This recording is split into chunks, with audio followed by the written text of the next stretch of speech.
Then what makes Oakland such a tough place to play? I think the environment, the team, travel, a little bit of everything. What is that environment like? It's cool. You know, if you respect sports and respect fans and venues, it's a neat one. Kind of upset you won't get a chance to play on the infield dirt? No, not at all. I've done that before. Ben, you were 13 the last time the Steelers won there. So you know teams due to win there. Well, that's what makes it fun, right? You asked me about the venues and stuff and those fans and all those things. It's not an easy place to play, so what an awesome challenge for us. You've seen some videos. They look like a 2-10 team. No, you see what they did last week against one of the best teams in football and fought them all the way to the end. So we can't worry about records.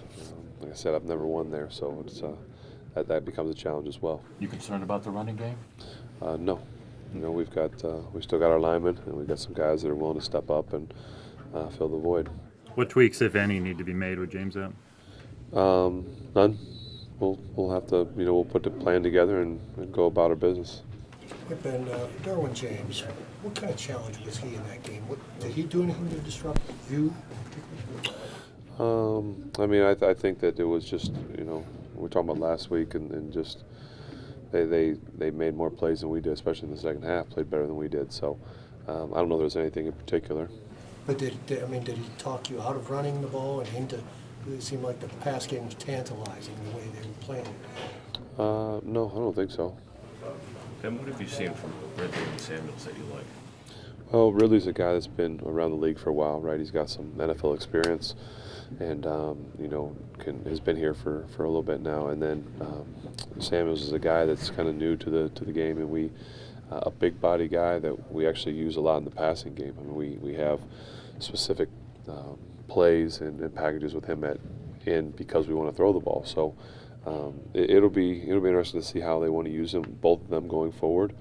And I think it'll be good for everyone to get some reps and keep each other fresh. Ben, what are the issues, if any, of just traveling to the West Coast? Is it overblown? Is it much of a big deal?